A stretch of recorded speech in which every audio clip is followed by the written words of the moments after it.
So our next speaker started her path in personal development in 1989. She majored in communications in the University of Colorado.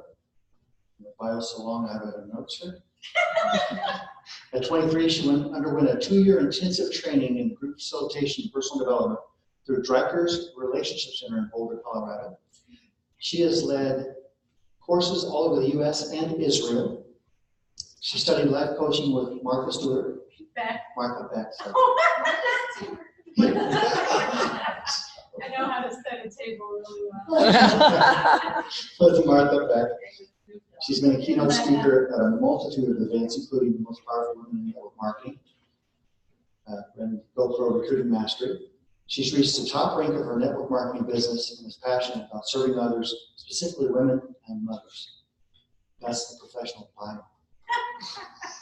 Help me give a warm round of applause for Denice Chenault.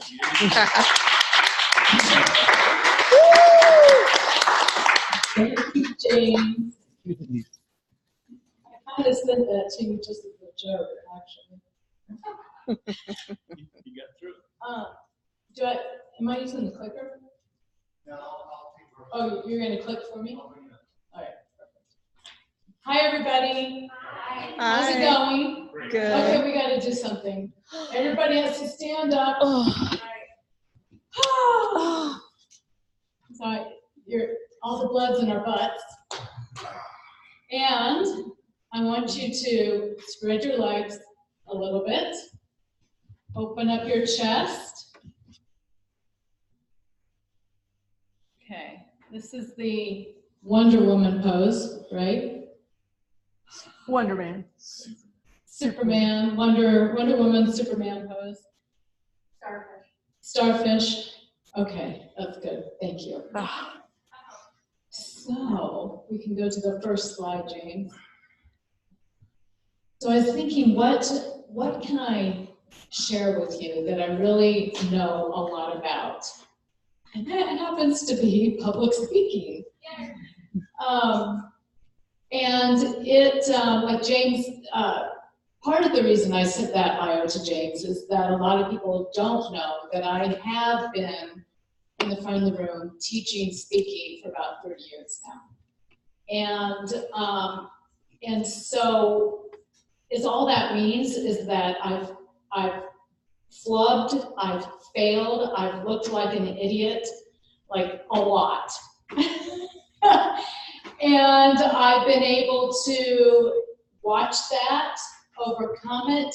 It still happens, but I have a few pointers as far as being able to present effectively. And when I talk about presenting, it's not just standing up in the front of the room, but also when you're I'm doing a ton of two-on-ones lately.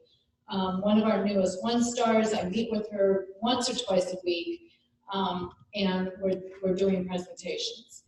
And so it can be anywhere from doing two-on-ones to standing in the front of the room, presenting the business opportunity, to telling your testimonial in front of the room. And the great thing about network marketing is that we have an event-based structure. So we go from a weekly opportunity meeting to a monthly Super Saturday to a quarterly regional to a yearly convention. And all that means is that we're sort of training people baby steps as far as being able to come up to the front of the room, say their name, give a little testimonial, 30 seconds, and then sit down. That's the baby steps. And then we ask, would you like to talk a little bit more about your experience? And then we ask, would you like to do a 20-minute Super Saturday topic? And so we're not throwing you to the wolves to, stand in front of 1,000 people for a half an hour. And so that's the beauty of network marketing. So one of the things that changed my life, and I know a lot of you here have read the book by Amy Cuddy called Presence. And one of the things that really, by the way, her TED Talk, 59 million views on TED. 59 million views, Amy Cuddy. And her book, Presence, and her TED Talk really changed my life, and here's why. In the book, she talks about, she's a social psychiatrist, or psychologist, and a Harvard professor. And she did a study where they brought people into a room, they had them sit down and, look on their phone, do things in a very, what you would perceive from body language is a very turned in small way, right? Like this. And then they did different tests. And before they started this, they did a saliva test on the front end, a saliva test on the back end. And then they compared that to asking people to take on an open and expansive body language, like we just did. The Wonder Woman pose, and what you see across many cultures is I'm in Amsterdam, which is without a doubt the camp. I was just going to post her link in there for you so nicely. Okay. I'm watching it too. When Keep getting somebody stuck. crosses the finish line or they do something unbelievable, what do people do? They do this. No matter where they are in the world, what culture, we all have the same reaction. It's an open body, expansive body language, right? So she did that same test where she did a saliva test at the beginning. They did some sort of power pose, an expansive body language. That person went and either took a test or had a job interview, and then they did a saliva test on the back end. And the difference was that the saliva test at the beginning and then at the end, when you did the power pose, there was a change in hormones, mostly in testosterone, right? And so what that said to them is that not only does our body language affect people watching us, but it affects our own minds. We do better in a job interview, in public speaking, in being able to sell something. We come across better if we take that expansive body language, and it affects not only people watching us, but it affects ourselves. So that was huge for me. Can we go to the next slide? So I grabbed a whole bunch of slides from this is speaking in front of 20 people to 10,000, right? And if you look at every single picture, go to the next one, right? Isn't it? It's all like this. Even, and let me just say, coming out, when you're most nervous and you don't really feel like a rock star, and coming out and being like, yes, they love me, that is horrifying, right? Because you don't know yet if they love you, but you've got to act like it, right? Okay, go to the next one. And even if you notice on the lower left, Tom is talking, and I'm sitting, and we're sitting, this is a panel, and I'm consciously taking up space. So this not only, my daughter Courtney read the book, and she said, oh my gosh, this was life-changing, because she's in sales, and she's surrounded by men. And she said, I realized that even when we have just a leadership meeting or something in the boardroom, she said, I'm cold all the time. And she didn't realize that she would sit with her legs crossed and her hand around her neck, which in the animal kingdom signifies weakness, right? Because you don't want somebody attacking your jugular, basically is what that means. So it is one of the weakest postures you can have, is doing this.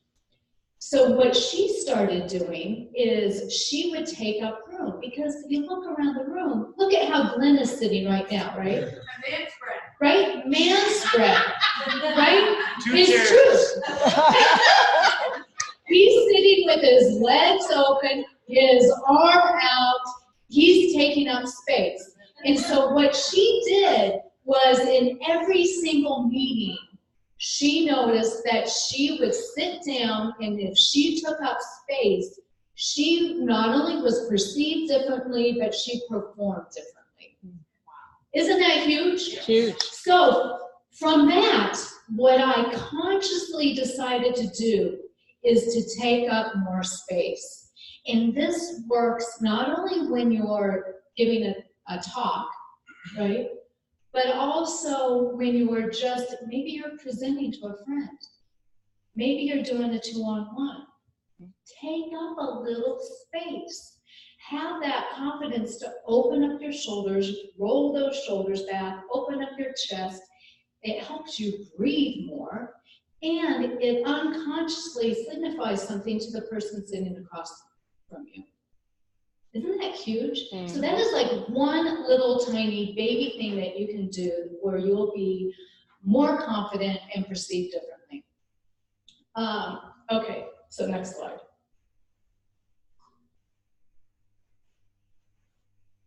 Okay. So the way you show up in your body says something. And we've all noticed, you go, and public speaking is, in fact, I know a public speaker that has a t-shirt that says, "What I do for a living is something that you would die, that makes you feel like you're gonna die," or something like that. You right? die before you do it. Yeah, you die before you do it. Because public speaking is one of the most terrifying things that you can ask people to do. And so we've all seen a person that presents, we call it the frozen stiff.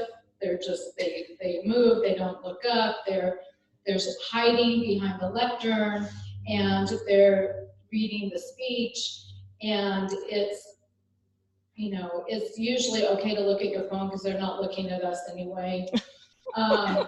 Or the pacer, you've all seen that person doing this because they're nervous and they're unconsciously moving around. Or you got the rocker, they're doing this, and you're kind of getting seasick. Or you've got that, I was gonna say Italian, but I can't really say that because it's like, but somebody, the hand talker, right? They're like, you're watching, you're like mesmerized by their hands. And so the bottom line is that you just have to be more conscious of your body movements. Okay, next slide, Jean. So one idea is to plant your feet. Now, what that does is it just shifts your energy so that you're grounded, you're connected to your breath, and you're not moving all over the place. Now, I don't suggest that you plant your feet for the entire time because that can be a little boring. But I have 10 minutes left. Oh, I just got started.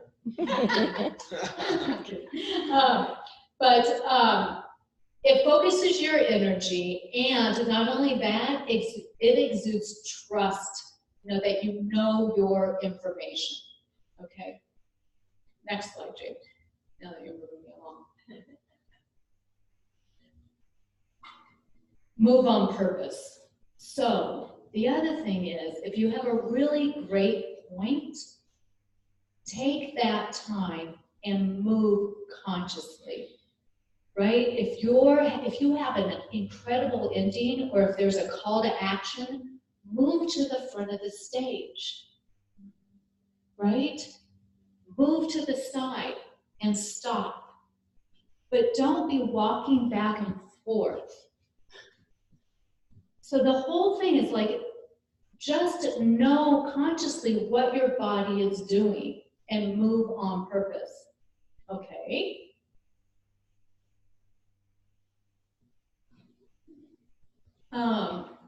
I watched Adrian when he was presenting, and using a pause is really, really effective. And you can use a pause to say, pay attention. I'm about ready to tell you something that you're not going to want to miss. You can use pause to think. And I noticed Adrian did that a couple of times. It is so much better to do that rather than to use the fillers that come up so readily, like ands and ums. But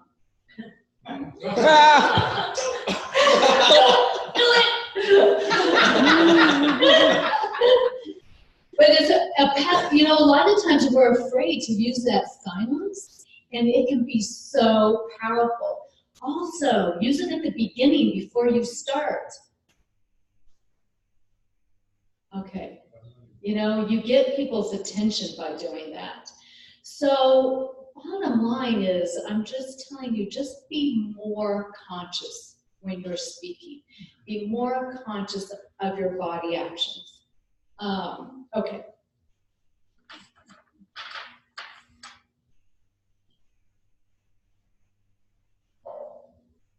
Didn't I already do that one? Did I do this one or no? Oh, correct. Okay, practice. I thought so. Okay, so this is the other thing is when I'm presenting, especially if it's going to be a big deal, like thousands of people, and not that you want to make a big deal, I'm not saying that at all, but when you're going to be most nervous, you really have to practice. And it's the thing that we don't want to do, but we have to do, and it's the thing that most people don't do. So I'm going to tell you how I practice. And I've struggled with this a lot. So a lot of times I will have an idea and I will think, okay, do I create the slides first and then create the words to go with the slides? Or do I have the idea and then I match the slides to the idea, right? And it sometimes differs. I don't have one formula or the other. But what I am going to tell you is that if I sit down and I write my speech out and then I go to practice it, the biggest thing you have to be aware of is that the written language is different than the spoken language. And so when I go and I stand up and I practice by myself, and I do it standing up and I do it with a timer.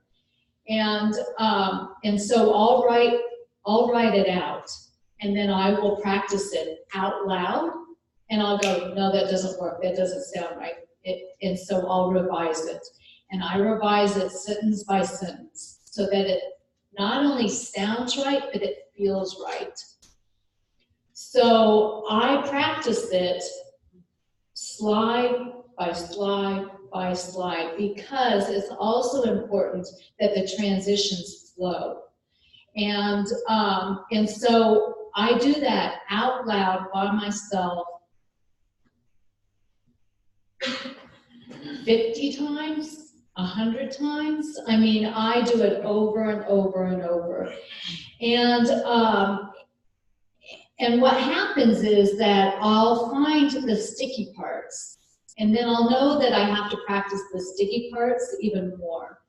And so it becomes so ingrained that then at that point, I underline maybe one word in that slide that's going to trigger that thought, and it will come naturally. Now, here's the thing.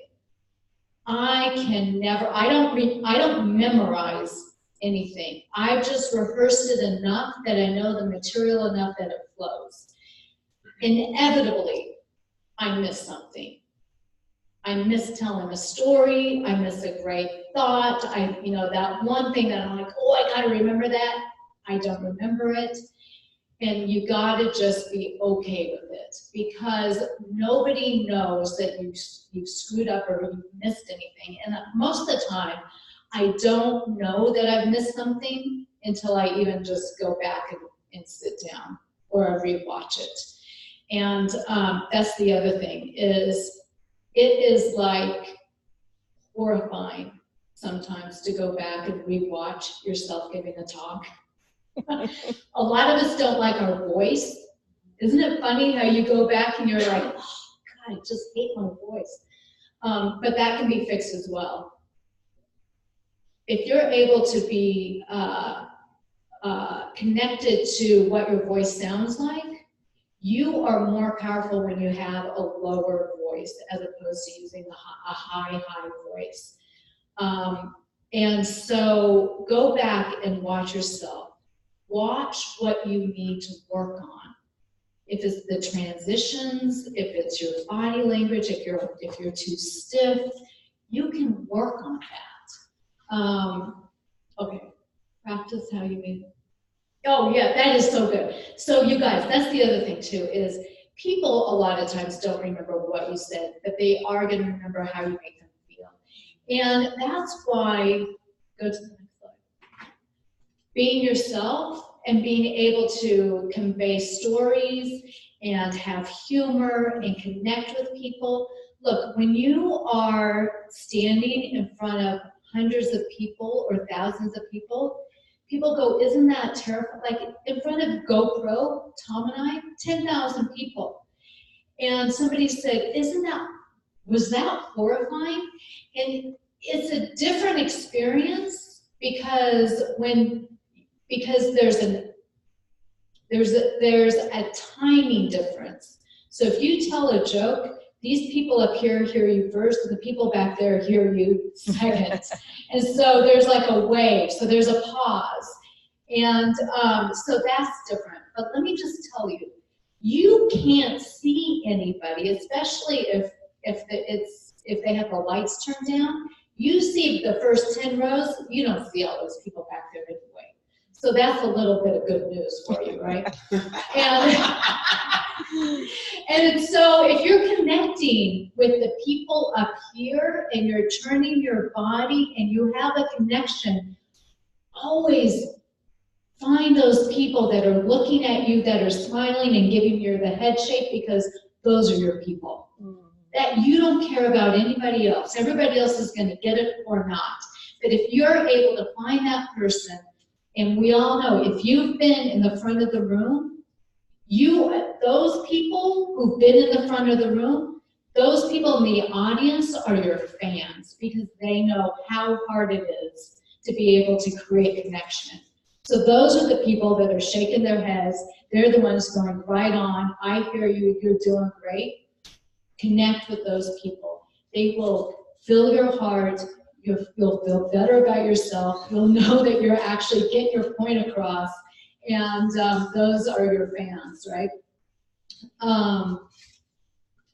Connection is key. So if you're able to have a little bit of humor, the people that I connect with are the people that are maybe a little self-deprecating. They have a great story. They get risky in telling a story. Those are the people I connect with, and I'm guessing that those are the people that you connect with as well. So take a risk and tell that story that maybe is tells a little bit more about yourself than you're comfortable with, but those are the moments that really move and inspire people. So thank you guys so much.